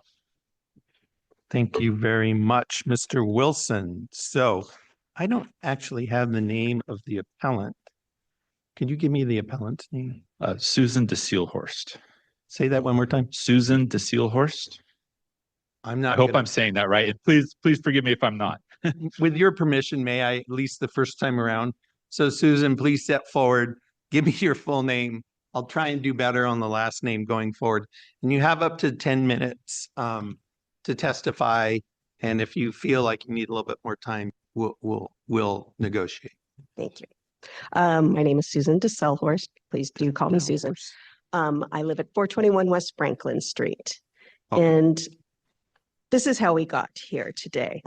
On July 9th, Mohaw's my neighbor, and I spoke before the Design Review Committee about the proposed Farm Bureau building at 5th and Washington. Among our concerns were the single entry exit point at the corner of the alley and 5th Street, directly behind Mo's Garage, and the dark color palette with low quality materials. At that meeting, one member of the commission said that the building, quote, "it really lacks any interesting character that the neighborhood brings to our community." She went on to say, "I would encourage some softer building materials, lighter colors, and breaking up of the space. It doesn't fit at all with the neighborhood aesthetics. And if this were going in my neighborhood, well, it's just not a welcoming structure." Another said of the design materiality, "I'm of the belief that FS does not belong in our downtown core. It doesn't belong this close to our state capitol building." He went on to say that this is a big black floating box that barely touches the base of the site. And regarding parking, we can't change the access point regarding it being on the alley, but I think the fact that the access point is directly off another street could be pretty problematic. You have people coming down the ramp and people turning in at the same location, and if that access point were mid-block, you might have a little bit more cushion built into either of those actions. A motion was unanimously passed deferring the decision to the August 13th meeting. At the August 13th meeting, a new lighter color palette and some very nice design improvements were presented by Alquist and Lombard Conrad. The new drawings also reflected a recent approval from ACHD to allow access from 6th Street, where there's currently a curb cut from the previous building that was just torn down. Ryan with Alquist stated that from an overflow standpoint, when you're on 6th Street going south, access is going to be easier from 6th Street as opposed to driving down the alley, which would be going the wrong way, or driving all the way around the building and going in the alley. We're trying to alleviate any sort of conflict in the alley of people who are going to try to not go around the building, but just cut through and get to that drive. He was also sympathetic to Mo's concern about all the traffic being directly behind his property. The new color palette was presented to fit in with the character of the area. Staff's recommendation was for approval subject to the updated drawings and additional conditions regarding the reduction of EFS and additional garage screening. All the committee members appreciated the changes, but still had some concerns, with one stating, "We have design standards. It's kind of a bare minimum design standard. You can't comply with it, or you can comply with it and still not have a great building. This is a decent attempt, but getting to the quality, stateliness, the appropriateness, given the context, there's some more iterations that I would undertake. And I want to get rid of that ramp. I think that is not an acceptable use for that corner." A motion was made to approve the newly presented building with the staff reports conditions and the addition of condition N, screening of the 2 levels of alley parking, and condition O, with Commissioner saying, "This is our one shot at this. If a second access point can be gained to the garage, I would like to eliminate the corner of the building parking ramp. There are better solutions, and almost any other solution will create a better building. We're here to protect the public realm, and I don't think that interacts with the public realm well. The motion passed. We thought we were finished. The action letter from PDS said, based on the applicant's design changes presented at the August 13th, 2025 hearing, the commission found that the facade articulation, building opening, and materials are compliant with the zoning code and the design guidelines. The applicant reduced the amount of ethos, increased the amount of brick, provided a lighter color palette, and added more ground floor canopies, and added additional facade articulation elements to better complement the surrounding area and enhance the pedestrian environment. So fast forward to November, when the groundbreaking ceremony was being set up, the fences were draped with renderings of the building, but it was the original black box building, not the one that had been approved August 13th. So I dug through PDS online, found a new building permit had been filed and approved by staff, allowing the original dark color and adding the 6th Street entrance to the garage, but not removing the 5th Street entrance down the alley as required in condition O. In staff's response to my appeal, they state that the discussion at the hearing surrounding the garage entrance was related to the aesthetic impact of the ramp at the northeast corner of the building and the appearance from 5th Street. The functionality of the entrance, or rather the lack of functionality, was actually the primary point of discussion. Yes, they disliked the liberal use of the term active space to describe the garage screening with a concrete bench and planter on the east side of the building, but the stacking of cars on 5th Street and turning conflicts were the main concern. Ryan and I both brought up that although alleys are meant to be one way, we know they're not. This is further complicated by having cars entering and exiting the building and cars transiting the alley in a narrow space between the building and Mo's garage and just off the sidewalk. Regarding the color scheme, staff states that neither zoning code nor the downtown design standards and guidelines regulate color. But what design standards does say is its intent is to promote building and site design that fit into the context of downtown's established neighborhoods and to promote design that enhances the sense of place in downtown Boise. No one's telling them to use particular colors or expect them to use sandstone or marble like the Capitol or the Supreme Court buildings. We just ask them to follow design review committee requirements that the colors and materials are complementary and sympathetic to the surrounding neighborhood and that they design the parking as directed in their approval. And finally, it seems problematic that we can go through this entire design review approval process only to have a new permit filed and get staff level approval. All of this is done without notification to the neighbors. They had the opportunity to appeal the design review approval, but didn't. It's like mom said no, so let's go ask dad. And I think that's not how this process was meant to work.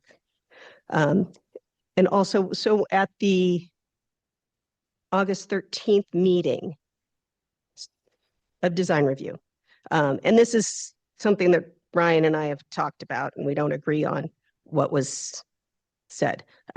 They presented that ACHD had given them approval to use 6th Street for access. So that made sense that design review said, okay, you've got access on 6th. Now you can move this. It doesn't affect your parking count, or you can put in a ramp, or they had an answer to it. So what Ryan approached me with was, well, what you're appealing is, so you don't want the 6th Street access. You just want us to use the access on the corner. That's what you're appealing. That's not what I'm appealing.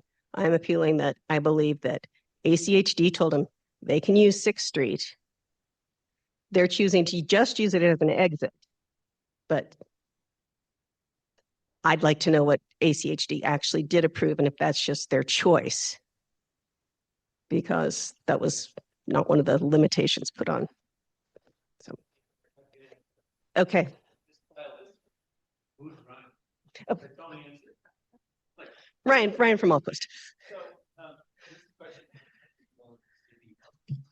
this is an appeal. So should I now hear from the original The applicant, correct? Yep. But now I think Next up is the original applicant. You also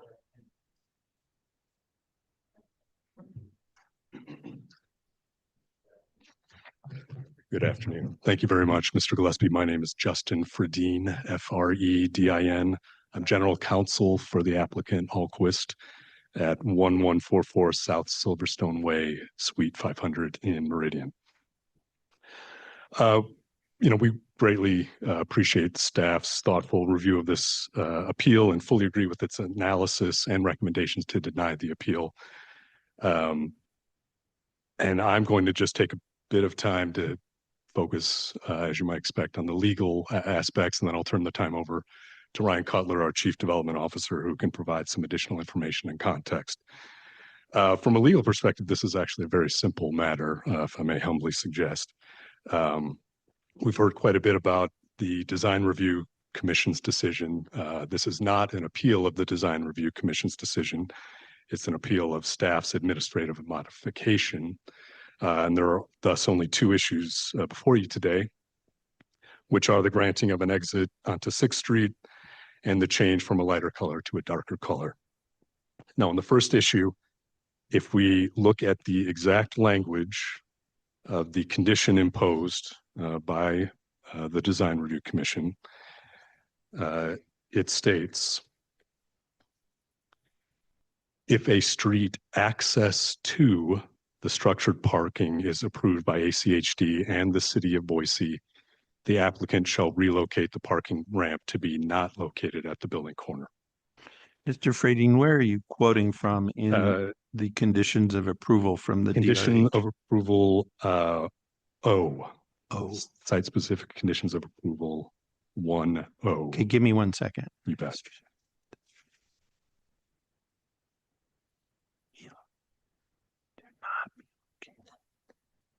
What is your oh, go ahead. So why don't you finish your remarks before I start mine? Absolutely, sure. Just for the hell of it. All right, that works. Well, so simply stated, access to the structured parking from 6th Street has not been approved. If you look, part of the approval that was granted administratively by staff included the addition of item P. Correct. Which states the driveway onto 6th Street is approved as an exit only and shall not be used to enter the garage. So therefore, by definition, it is not access to the parking, the structured parking from 6th Street.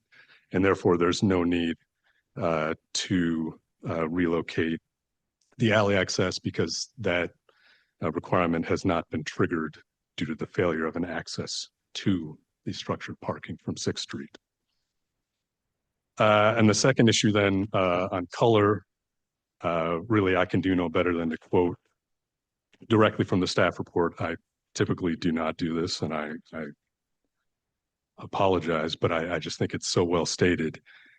Neither the zoning code or the downtown design standards and guidelines regulate color, and instead focus on compatibility with surrounding properties through building articulation, facade openings, and quality materials. Design review staff do not use building color to evaluate projects for compatibility, as it is highly subjective and differs based on individual taste. Additionally, there is no precedent or design guideline requirement that indicates that a light-colored building is less impactful on adjacent properties. The Design Review Commission exceeded their authority by requesting that the applicant modify the building color. We certainly agree. I have spent time as well combing through the zoning code and the design standards and agree that there simply is no authority to regulate color here. The staff report goes on. I won't read all of it, but again, they recognize building color is not regulated even in the city's historic districts, and property owners can paint buildings the color of their choosing without a formal application. So again, I would submit respectfully from a legal standpoint that this is a very simple matter. We would respectfully request that this appeal be denied. I will turn the remainder of the time over to Ryan Cutler unless you have any specific questions for me. Not yet. Okay, thank you. Thank you, Mr. Ferdinand. Thank you, Justice Mr. Gillespie. Ryan Cutler for the record, Chief Development Officer for Alquist Development. My address is 1144 South Silverstone Way in Meridian, Idaho. We're grateful for staff. This is our third go around with an approval from staff in our favor. We're kind of wearing out this microphone on this project, but we appreciate their willingness to work with us as we've gone through many design iterations to make sure that we are complying with city code and standards to make sure that we put together a quality and solid building for this location. Also, Susan mentioned it, but we have met and discussed on these items several times. I appreciate her willingness to do that. That's something that she doesn't have to do. I appreciate that she was willing to get together and at least discuss it. We were not on the same page on all items, but her willingness to do that is greatly appreciated. And I know there were a lot of items that she brought up in her testimony that we can also talk about in rebuttal. But I appreciate our architects, LCA, also working with us on this project to be well within and under, or I guess above the standard required by the city, by the approved building that was, again, approved by the Design Review Commission that did great work there. For example, 50% EFS is the requirement. We were at 26% on this building. So it's greatly below what is the basic standard. We've gone greatly below that. Some of these items, I don't want to, Josh did a great job. Mr. Wilson did a great job of going through, and I don't know if you don't mind pulling up the information that we had sent in so we can use that. And I'll go through this quickly, and I'll try not to go through items that he already went through because he did a great job of indicating that. So pause for just a second until we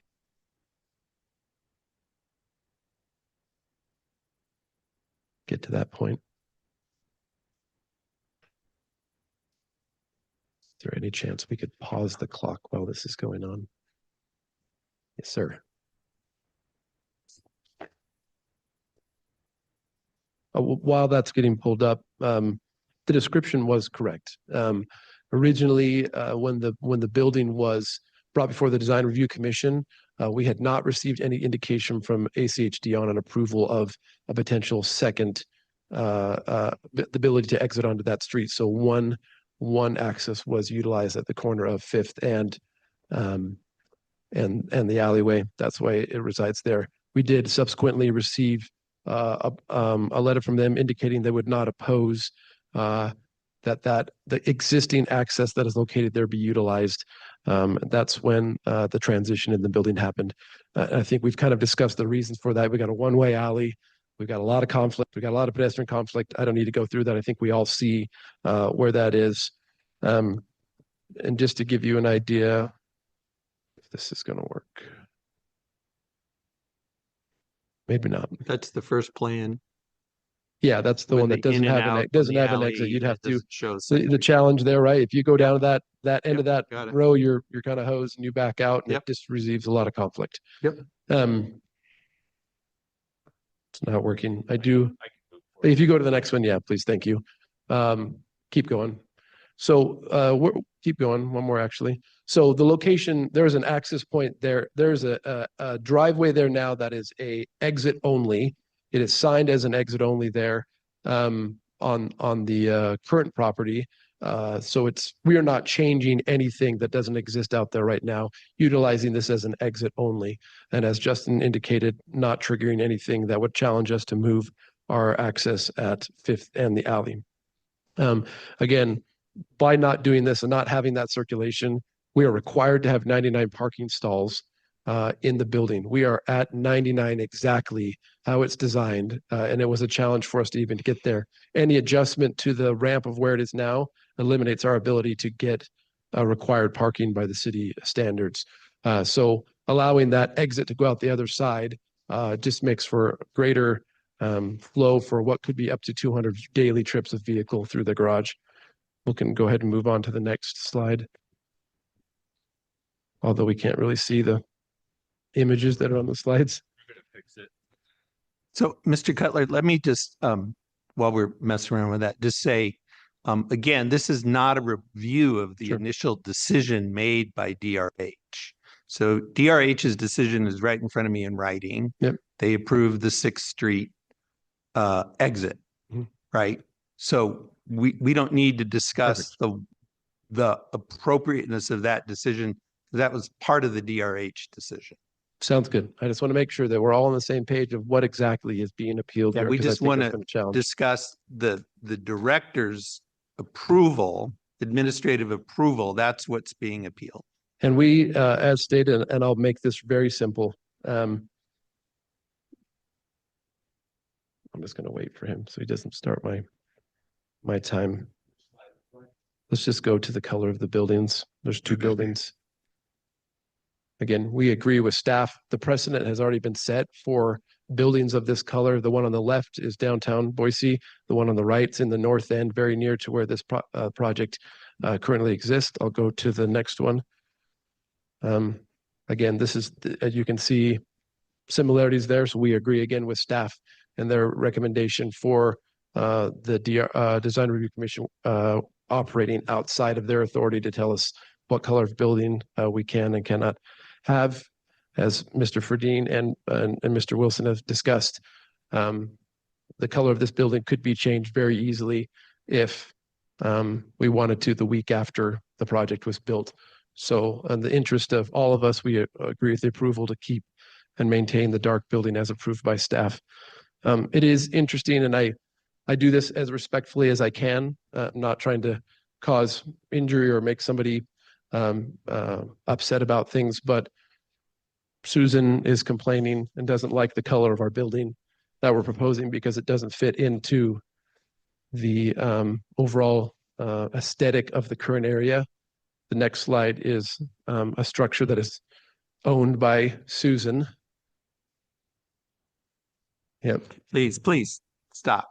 So Okay, it's really thank you very hard. much. If you can move on, I'd be Yeah, great. just really hard for Doesn't us to- matter. Yeah. Doesn't matter. Yep. Thank you. Appreciate it. All right. So that concludes the original applicant's remarks. Right. Thank you. So now we're to neighborhood association types who want to comment. So do we have a representative? Is this downtown? No, North End. North End. Welcome. Suzanne Yaley, 1408 Hi, Ann. North Sixth Street. Anyway, just a couple of concerns. Is the alley one-way or two-way? One. Okay, it's not signed right now. Oh, you mean the alley itself or the entrance for the parking? garage? The alley. I'm sorry. Mr. Gillespie, the alley is not signed. That's correct. ACHD required that it be widened to 20 feet, which makes it a two-way alley. Which changes, may or may not change things. So I can see some conflict about the entrance. There may be people going out onto Fifth and people coming in on Fifth. Can you put the site plan back up? That's got your yellow in and outs.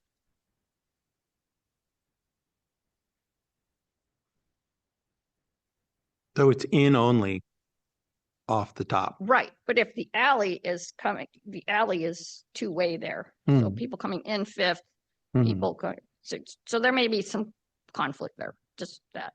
And then coming out onto Sixth, there's no parking regulation that keeps parking away from a drive entrance or an alley. So we'd like to see some signage to keep the parking farther away so people coming out can see the approaching traffic and exit safely.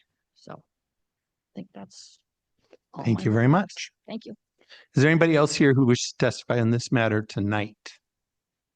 Please step forward, give us your name and address, and you get 3 minutes of fame and fortune.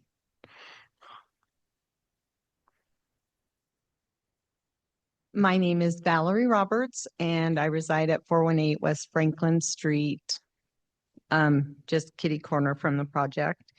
I just have a couple of concerns and question or comments in the process of this. I attended the August 13th meeting. The Design Review Commission level made their decisions and reviewed what was presented. And I agree that, you know, as you guys have stated legally, that the color can't be predicted white, blue, green, But I think the aesthetic is what we're talking about more than someone saying you have to build it white. We're saying lighter materials or just a different cohesiveness that fits the neighborhood. So I think when they get down to, we're saying paint the building white, that is not accurate. It would be more of a overall cohesiveness and tone of those of lighter shades. Secondly, I kind of feel like there's been a little bit, and I may not be clear, but I feel like it's been some not transparent on how the process was handled, where there was no notification to what we felt like was just a second permit filed, not a rebuttal or what you want to call it to the results of the August 13th meeting. All of a sudden, it just shows up back to the original stuff. It feels very backhanded, a little deceitful. I feel like it's kind of like Susan commented that, well, we didn't get our way, so we're going to kind of do a different approach, or we don't like the results. Let's say that. We don't like the results that were presented or requested by the Design Review Commission. So I kind of feel like that process in itself, just going straight back to a staff level approval, was maybe not the appropriate process. And so if we want to go based on that, if painting and changing the color is an easy staff level approval, then maybe you should do that after the building has been built and designed as it was originally commissioned. On August 13th, the Design Review Commission recommended a lighter cohesive look in the neighborhood. So if it's just an easy decision and you kind of alluded to it, let's go ahead, build it as constructed, and then feel free to come on in and get that staff level approval for that change. And I think that's it. Thank you. Thank you very much. Is there anyone else here today who'd like to testify in this matter? Is there anybody online? Mr. Gillespie, I do have a Mo Haas online who should be able to speak now once they unmute. Yes, can you hear me, Mr. Gillespie? Yes, we can. Please state your name and address for the record, and you have 3 minutes. Thank you. My name is Mo Haas. I am at 501 West Franklin Street. You've seen some images of the garage structure on my property that is directly adjacent to where the loading of this building is proposed to occur. I just want to echo the comments that were made by the appellant. I think Susan succinctly addressed the issues that we have, and primarily, I just want to echo that the transparency that hasn't taken place from our perception in this process is concerning to us. We showed up in person, we made our comments, we were heard, we felt like we were heard by the Design Review Committee, and that suggestions were made to lower the impact on my building with the loading of that garage space directly behind the garage. So loading the proposed structure's garage directly behind my garage, and the suggestion of moving it to a more center point on the alley, but also on the design of the building in general to have a lower impact on the historic district and the historic homes around this structure, and to then later get a notification of an approved plan that was essentially what we went into that initial design review hearing objecting to, without an opportunity for an additional hearing on that or to have public comment, made us as neighbors feel that the process was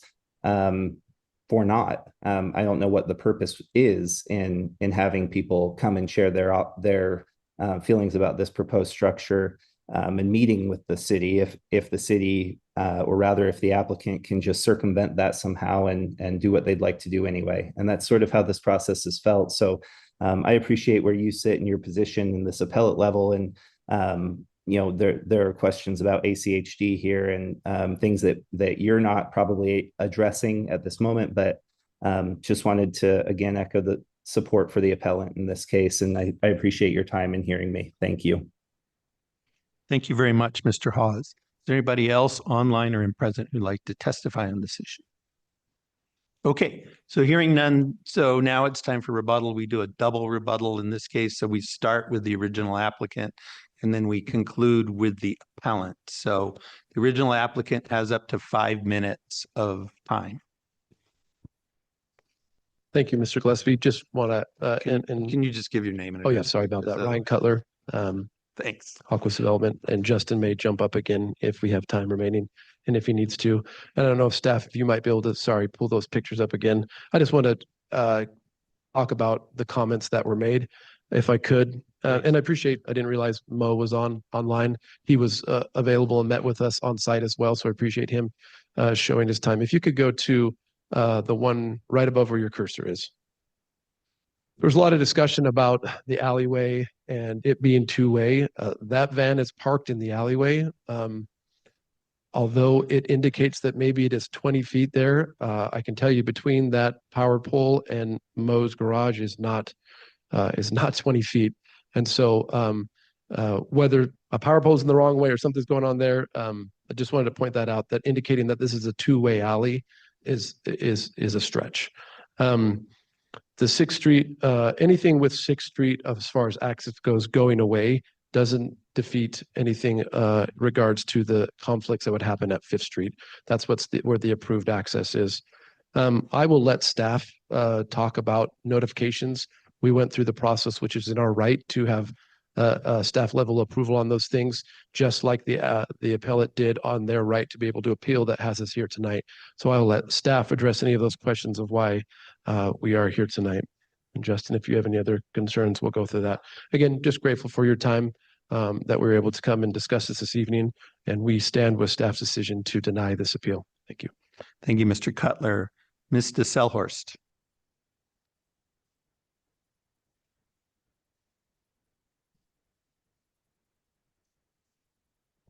Susan DeSelhorst, still 421 West Franklin Street. So at the August 13th meeting, and I don't think we ever saw this slide, they presented a new layout of the garage with 6th Street being an entrance and an exit. The Design Review Committee did not mention city's approval, city needing to approve anything at that 6th Street entrance. They only said if ACHD approves an access point at 6th Street, you need to move the ramp at the corner of 5th. So I think that their argument that, well, city told us we could not do that. So that was never brought up. I think, and then as far as notification, and sorry, this is what I have. So this whole block is the site, even though they only have part of it marked. The only people that they notified that they had changed the decisions were a parking garage, the architect's office, and the other tenants in that building, Mo, Idaho Education Association, and the Boise Guest House. But we were all notified of other things that were going on, invited to the neighborhood meeting and all of that. I thought that that was kind of odd that it suddenly went chunk down to this tiny little group of people. Thank you. Thank you, Susan. Appreciate that. Okay, so I think that's it, right? We've done everything. Right, so now the matter is before me. So I'm going to deny the appeal of DRH 25-372 and the related administration, basically for all the reasons in the staff report. Again, and let me elaborate on first on the question of access. Again, this is not an appeal of the DRH's decision. The DRH's decision is very clear. It says, if we can do an exit onto 6th Street, we should, but you can't use it for access. So that's what the DRH said. Nobody is appealing that.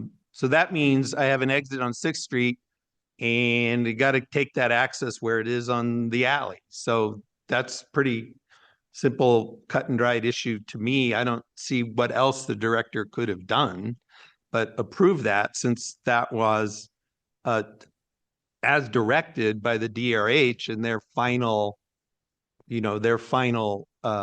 set of conditions.